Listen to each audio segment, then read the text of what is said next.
Hello everyone, welcome you all.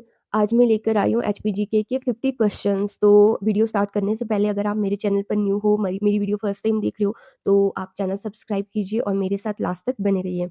तो आज का हमारा फर्स्ट क्वेश्चन है, स्पीति घाटी का अंतिम गाँव कौन-सा है? जो स्पीति घाटी है उसका लास्ट विलेज कौन-सा है? ठीक है, तो उसका लास्ट विलेज है हमारे पास लोसार। ठीक है, लोसार स्पीति घाटी का लास्ट गाँव है। नूरपुर का प्राचीन नाम क्या है? तो मैंने आपको ये पहले भी बताया था, जो नूरपुर है, नूरपुर का प्राचीन नाम धमेरी है। जब 1620 में 1620 में जब मुगलों ने कांगड़ा किला जीता था, उस टाइम शासक जहांगीर थे। जहांगीर अपनी वाइफ को लेकर के नूरपुर आए थे, मतलब कांगड़ा आए थे। तो उन्होंने दमेरी का नाम अपनी वाइफ नूरजहाँ के नाम से चेंज करके उसका नाम नूरपुर रख दिया था। तो नूरपुर किसका प्राचीन नाम है? धमेरी का। तो इसका राइट आंसर क्या है? धमेरी। धमेरी का नाम उन्होंने नूरपुर रखा था।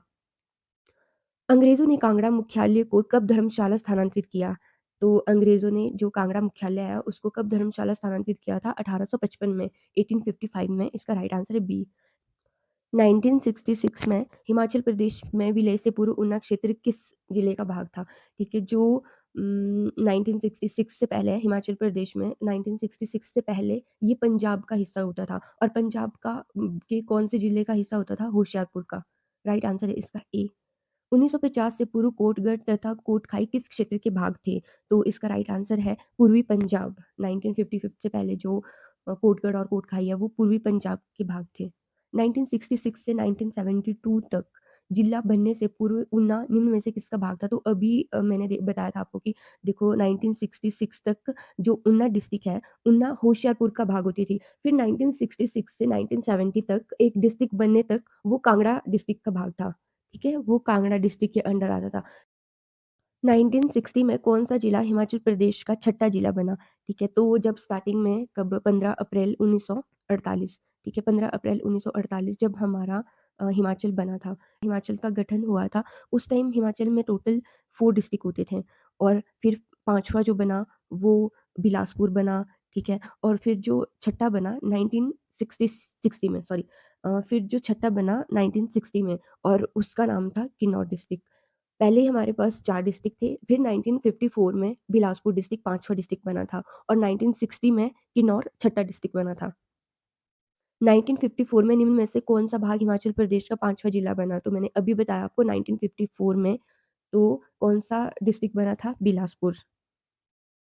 हिमाचल प्रदेश की औदुंबर जनजाति प्राचीन समय में किन 2 नदियों के बीच निवास करती थी?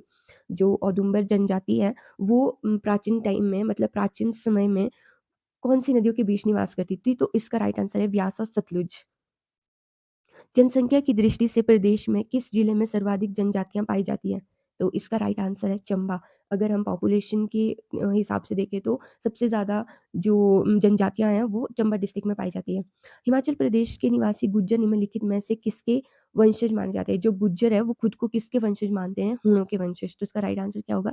सी। 1.95 मेगावाट विद्युत उत्पादन क्षमता वाली आंध्रा जल विद्युत परियोजना किस जिले में स्थित है? ठीक है, जो आंध्रा जल विद्युत परियोजना है वो कौन से डिस्ट्रिक्ट में है? इसका राइट आंसर है शिमला। जो आंध्रा जल विद्युत परियोजना है वो शिमला डिस्ट्रिक्ट में स्थित है, और कितने मेगावाट की है वो? 16.95 मेगावाट की। जोगिंदर नगर स्थित शानन विद्युत परियोजना का संचालन निम्न में से कौन करता है? जो जोगिंदर नगर में शाना जल विद्युत परियोजना है ना, उसका संचालन कौन करता है? पंजाब राज्य बिजली बोर्ड। ये बहुत इंपॉर्टेंट क्वेश्चन है, आपको याद रखना है कि जोगिंदर नगर में स्थित जो शानन विद्युत परियोजना है, जोगिंदर नगर कहाँ पड़ता है? मंडी डिस्ट्रिक्ट में। कभी बहुत ही सिंपल क्वेश्चन आ जाता है कि जो विद्युत परियोजना है, ये कहाँ पर है? कौन से डिस्ट्रिक्ट में है? तो ये कौन से डिस्ट्रिक्ट में है? मंडी डिस्ट्रिक्ट में। मंडी डिस्ट्रिक्ट के कहाँ पर? जोगिंदर नगर में। और पंजाब राज्य बिजली, राइट आंसर मुझे नहीं पता अभी। कोल बांध परियोजना किस प्रदेश में स्थित है? ठीक है, जो कोल डैम है, आपने सुना होगा कि मतलब कोल डैम बहुत ही फेमस है और बहुत ही प्यारा व्यू है अगर आप कभी गए हो तो। तो कोल डैम कहाँ पर स्थित है? कौन से प्रदेश में? उत्तर प्रदेश, मध्य प्रदेश, हिमाचल प्रदेश, पंजाब। तो अगर आप हिमाचल से हो तो आपको पता ही है कि कहाँ पर है? हिमाचल प्रदेश में है, और हिमाचल प्रदेश के कौन से डिस्ट्रिक्ट में? ये है बिलासपुर में, और सतलुज नदी पर बना हुआ है। 165 मेगावाट की डेयर परियोजना प्रदेश के किस जिले में स्थित है? तो ये कौन से डिस्ट्रिक्ट में है? कांगड़ा डिस्ट्रिक्ट में। हिमाचल प्रदेश में किस स्थान पर तिब्बती लोगों को भोट कहा जाता है? ठीक है, जो हिमाचल प्रदेश का ऐसा कौन-सा प्लेस है वहाँ पे तिब्बती लोगों को भोट कहा जाता है, तो ऐसा कौन-सा स्थान है? पांगी। आरंभिक युग में हिमाचल प्रदेश कौन-सी जनजाति नहीं पाई जाती थी? ठीक है, स्टार्टिंग में आरंभिक युग में हिमाचल प्रदेश में कौन-सी जनजाति नहीं पाई जाती थी? किरात पाए जाते थे, किन्नर पाए जाते थे, दस्यु पाए जाते थे, जो पंगवाल थे, पहले पंगवाल जनजाति नहीं पाई जाती थी, लेकिन अब जो है पांगी में पंगवाल पाए जाते हैं। निम्न में से किस जिले में अनुसूचित जनजातियों की सर्वाधिक जनसंख्या निवास करती है? जो अनुसूचित जनजाति, मैंने आपको शायद लास्ट वीडियो में भी बताया था कि जो एसटी की सबसे ज़्यादा पॉपुलेशन है वो कौन से डिस्ट्रिक्ट में है? चंबा डिस्ट्रिक्ट में। भोट और पंगवाल जनजातियाँ किस क्षेत्र में पाई जाती हैं? तो भोट और पंगवाल कहाँ पे पाई जाती है? पांगी डिस्ट्रिक्ट में। रेणुका बांध का निर्माण निम्न में से किस नदी पर हुआ है? तो सबसे पहले तो जो रेणुका डैम है वो कहाँ पर है? कौन से डिस्ट्रिक्ट में है? तो रेणुका डैम कहाँ पर है? सिरमौर डिस्ट्रिक्ट में। ठीक है? सिरमौर डिस्ट्रिक्ट में है। और कौन-सी नदी पर बना हुआ है? टॉन्स पब्बर रेणुका गिरी, ये बना हुआ है गिरी नदी पर। आपको पता होगा कि टॉन्स पब्बर, गिरी ये सभी यमुना की सहायक नदियाँ हैं। तो जो रेणुका डैम है वो गिरी नदी पर बना हुआ है। 1966 में हिमाचल प्रदेश में विलय से पूर्व नालागढ़ किस जिले का भाग था? ठीक है, 1966 से पहले जो नालागढ़ था वो कहाँ आता था? अम्बाला में। अम्बाला का एक भाग होता था। 1951 में कौन-सा हिमाचल प्रदेश का जिला नहीं था? 1951 में, ठीक है? मंडी, शिमला, सिरमौर, चंबा। तो 1951 में शिमला डिस्ट्रिक्ट है वो हिमाचल प्रदेश का जिला नहीं था। 1948 में जब हिमाचल प्रदेश बना था, हिमाचल प्रदेश का जब निर्माण हुआ था तो उस टाइम यहाँ पर सिर्फ 4 डिस्ट्रिक्ट होते थे।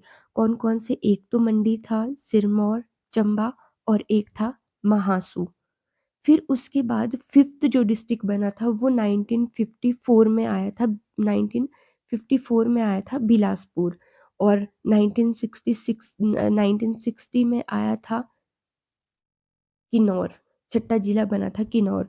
तो 1955 तक तो मंडी था, सिरमौर था, चंबा था, महासू था, शिमला डिस्ट्रिक्ट नहीं था। तो इसका राइट आंसर क्या होगा? बी।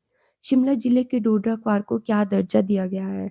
जो शिमला जिले का डोडरा क्वार है उसको उपमंडल का दर्जा दिया गया। कांगड़ा जिले की सीमाओं का क्षेत्रफल निम्न में से किस जिले से सर्वाधिक लगता है? जो कांगड़ा जिले की सीमा है ना, देखो कांगड़ा सबसे ज़्यादा किसके साथ लगती है? तो ये इसका होगा चंबा डिस्ट्रिक्ट के साथ। हिमाचल प्रदेश को पूर्ण राज्य का दर्जा किस वर्ष मिला था? ठीक है, हिमाचल प्रदेश को 15 अप्रैल 1948 तो नहीं, क्योंकि यहाँ पर हिमाचल प्रदेश का गठन हुआ था। 1 नवंबर 1966, 1 नवंबर 1966 को पंजाब का पुनर्गठन हुआ था। मतलब पंजाब और हरियाणा स्टेट बने थे 1966 में। और जो पंजाब के कुछ और जो हिमाचल के कुछ हिस्से पंजाब के पास थे, जैसे ऊना हो गया और नालागढ़, वो सब हमने वापस ले लिए थे। कोटगढ़, कोटखाई, वो सब हमने शिमला। जनवरी 1971, 25 जनवरी 1971 को हिमाचल प्रदेश को पूर्ण राज्य का दर्जा मिला था। तो इसका राइट आंसर क्या हो जाएगा? सी। और हिमाचल प्रदेश 18वां राज्य बना था। किन्नौर जिले को हिमाचल प्रदेश में कौन से जिले के रूप में शामिल किया गया है? तो मैंने आपको बताया था कि जो किन्नौर डिस्ट्रिक्ट है उसको छठे जिले के रूप में शामिल किया गया। कब किया गया था? मई 1960 में। 25 जनवरी 1971 को हिमाचल प्रदेश को भारतीय संघ में कौन से राज्य के रूप में मिलाया गया? तो मैंने अभी बताया था 25 जनवरी 1971 को हिमाचल प्रदेश जो है 18वां स्टेट बन गया था। हिमाचल प्रदेश में विलय से पूर्व बिलासपुर रियासत किस श्रेणी के राज्य था? ठीक है, जब स्टेट नहीं बना था उससे विलय से पहले कहते हैं कि जब हिमाचल प्रदेश में विलय से पहले बिलासपुर रियासत कौन-सी श्रेणी में आता था? ये आता था श्रेणी सी, ठीक है? पार्ट सी में आता था। बिलासपुर रियासत का हिमाचल प्रदेश के साथ विलय कब हुआ था? तो मैंने अभी बताया था आपको कि जो बिलासपुर रियासत है वो 1954 में डिस्ट्रिक्ट बनी थी। कब बनी थी? 1 जुलाई 1954 में, और ये 5वां जिला बना था। निम्न में से कौन-सा जिला गठन के समय हिमाचल प्रदेश में सम्मिलित नहीं किया गया? सिरमौर, महासू, चंबा, बिलासपुर। तो अभी मैंने बताया था आपको सिरमौर था, महासू था, चंबा था, एक मंडी था। सिर्फ़ 4 डिस्ट्रिक्ट थे जब हिमाचल प्रदेश का गठन हुआ था और जो बिलासपुर है वो 1954 में 5वां जिला बना था। तो इसका राइट आंसर क्या है? डी। कितनी रियासतों को मिलाकर 15 अप्रैल 1948 को हिमाचल प्रदेश का गठन हुआ था? कितनी रियासतों को मिलाकर हुआ था? तो उस टाइम 30 रियासतें थी, 30 छोटी-बड़ी रियासतें थी, उसको मिलाकर के हिमाचल प्रदेश का गठन हुआ था। हिमाचल प्रदेश के गठन के समय कितने जिले थे? ठीक है, बहुत ही बेसिक क्वेश्चन है, मैं आपको बार-बार यही बता रही हूँ कि जब हिमाचल का गठन हुआ था, तो उस टाइम 4 डिस्ट्रिक्ट थे। 15 अप्रैल 1948 में हिमाचल प्रदेश के गठन के समय कुल क्षेत्रफल कितना था? देखो 15 अप्रैल 1948 तो उस टाइम 4 ही डिस्ट्रिक्ट थे। जब 4 डिस्ट्रिक्ट थे तो फिर ऑब्वियस सी बात है कि 4 के अंडर ही सब कुछ आ रहा है ना, तो जो अभी वाला एरिया है उससे तो कम ही होगा।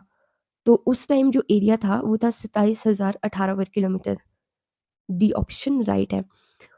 और निम्नलिखित में से कौन-सी नदी हिमाचल प्रदेश से होकर प्रवाहित नहीं करती है? सतलुज हिमाचल प्रदेश की सबसे लॉन्गेस्ट रिवर है और रावी नदी हिमाचल प्रदेश से होकर गुज़रती है, हिमाचल प्रदेश की नदी है और चिनाब भी लाहौल स्पीति से निकलती है, बारलाचा दर्रे से, रावी बड़ा भंगाल से निकलती है, सतलुज मानसरोवर से निकलती है और जो झेलम नदी है, झेलम हिमाचल प्रदेश में नहीं बहती। तो इसका राइट आंसर क्या होगा? डी। क्योंकि हिमाचल प्रदेश में सिर्फ 5 ही नदियाँ हैं, 5 प्रमुख नदियाँ सतलुज, रावी, चिनाब, ब्यास और यमुना। तो झेलम तो कहीं हमने पढ़ा नहीं नाम। पार्वती परियोजना निम्नलिखित में से किस राज्य की सबसे बड़ी जल विद्युत परियोजना है? तो हमें पता है जो पार्वती जल विद्युत परियोजना है वो हिमाचल प्रदेश की सबसे बड़ी जल विद्युत परियोजना है। ठीक है? तो कहाँ पे है? हिमाचल प्रदेश में और कौन-से डिस्ट्रिक्ट में है? कुल्लू डिस्ट्रिक्ट में। प्रदेश में जल विस्तार की दृष्टि से सबसे बड़ी नदी कौन-सी है? अगर हम सबसे लॉन्गेस्ट रिवर देखें तो कौन-सी रिवर आती है? सतलुज। लेकिन अगर हम जल विस्तार की दृष्टि से देखें तो सबसे बड़ी नदी कौन-सी आती है? बिगेस्ट रिवर कौन-सी है? चिनाब। और यमुना जो है सबसे स्मॉलेस्ट रिवर है, सबसे छोटी नदी है, चिनाब सबसे बड़ी नदी है और सतलुज सबसे लंबी नदी है। हिमाचल प्रदेश में सतलुज नदी पर निम्नलिखित में से कौन-सी परियोजना बनाई गई है? ठीक है, जो हिमाचल प्रदेश में सतलुज नदी है, उस पर कौन-सी परियोजना बनाई गई है? बहुत ही इम्पोर्टेंट है, नाथपा झाकड़ी। जो नाथपा झाकड़ी परियोजना है एग्ज़ाम में पूछा जाता है कि नाथपा झाकड़ी परियोजना कौन-सी नदी पर बनी है? तो ये बनी है सतलुज नदी पर। हिमाचल प्रदेश की सबसे बड़ी सिंचाई परियोजना कौन-सी है? ठीक है, जो हिमाचल प्रदेश की सबसे बड़ी जल विद्युत परियोजना है, हमने देखा था कि वो पार्वती जल विद्युत परियोजना है। लेकिन अब हमारे पास क्वेश्चन है हिमाचल प्रदेश की सबसे बड़ी सिंचाई योजना कौन-सी है? तो ये है शाह नहर परियोजना और ये कौन से डिस्ट्रिक्ट में है? ये कांगड़ा डिस्ट्रिक्ट में है। हिमाचल प्रदेश में चल रही विभिन्न विद्युत परियोजनाओं में से किससे प्रदूषण का खतरा नहीं है? बसपा, संजय, ऊहल, श्री परियोजना, कोलडेम। तो इसका राइट आंसर है संजय परियोजना। ठीक है, जो संजय विद्युत परियोजना है इससे हिमाचल प्रदेश में कोई भी पॉल्यूशन का खतरा नहीं है। ठीक है, कौन-सी? संजय विद्युत परियोजना और ये कहाँ पर है? किन्नौर में। गिरिबाटा परियोजना किस जिले में स्थित है? जो गिरिबाटा परियोजना है ये कहाँ पर है? सिरमौर डिस्ट्रिक्ट में। हिमाचल प्रदेश में स्थित कौन-सा बिजली घर उत्तरी भारत में स्थापित पहला बिजली घर था? तो इसका राइट आंसर है शानन बिजली घर। जो शानन बिजली घर है वो हिमाचल प्रदेश में स्थापित है, हिमाचल प्रदेश के जोगिंदरनगर में और जोगिंदरनगर कौन-से डिस्ट्रिक्ट में आता है? मंडी डिस्ट्रिक्ट में। ये भारत का मतलब पहला बिजली घर था, उत्तर भारत का। शानन विद्युत परियोजना को पूरा करने का श्रेय किसने किया था? जो शानन विद्युत परियोजना है इसको पूरा करने का श्रेय जाता है कर्नल बेट्टी को। शानन विद्युत परियोजना किस जिले में है? शानन विद्युत परियोजना कहाँ है? मंडी, जोगिंदरनगर में। उम, किन्नौर जिले में स्थित करछम वांगटू परियोजना किस नदी पर कार्यान्वित की जा रही है? ठीक है, जो करछम वांगटू परियोजना है वो कहाँ पर है? अगर आपको नहीं पता ना तो आप ऐसे भी आइडिया लगा सकते हो कि देखो रावी नदी किन्नौर में तो नहीं बहती है, व्यास नदी किन्नौर में से कोई लेना-देना नहीं है, टोंस नदी भी व्यास इधर नहीं बहती है, तो किन्नौर में कौन-सी नदी बहती है? सतलुज नदी। तो किस ऑब्वियस सी बात है जब सतलुज नदी किन्नौर में बह रही है तो जो करछम वांगटू परियोजना है वो कहाँ होगी? सतलुज नदी पर क्योंकि इन तीनों नदियों का कोई भी संबंध नहीं है किन्नौर डिस्ट्रिक्ट से। तो इसका राइट आंसर क्या है? सी। हिमाचल प्रदेश की सबसे बड़ी जल विद्युत परियोजना नाथपा झाकड़ी किस नदी पर है? ठीक है, वो कौन-सी नदी पर है? हमने अभी पढ़ा था सतलुज नदी पर। हिमाचल प्रदेश में स्थित सिखों के 10वें गुरु गोविंद सिंह के नाम पर बाँध बने जलाशय का क्या नाम है? ठीक है, जो गोविंद सागर है, उसका नाम किस पे पड़ा है? 10वें गुरु गोविंद सिंह के नाम पर। राइट आंसर है इसका डी। हिमाचल प्रदेश सरकार ने 1988 में नाथपा झाकड़ी विद्युत निगम एनजेपी किसके सहयोग से चलाई गई? तो ये चलाई गई थी भारत सरकार के सहयोग से। लारजी जल विद्युत परियोजना निम्न में से किसके द्वारा निर्मित की गई है? जो लारजी जल विद्युत परियोजना है वो किसके द्वारा की गई थी? हिमाचल प्रदेश राज्य विद्युत बोर्ड के द्वारा। राइट आंसर है इसका ए। तो गाइज़ ये थे आज के कुछ क्वेश्चंस। होप कि आपको वीडियो अच्छी लगी हो। अगर आपको वीडियो अच्छी लगी हो तो मेरा चैनल सब्सक्राइब कीजिए और वीडियो लाइक कीजिए, शेयर कीजिए। Thank you, bye bye.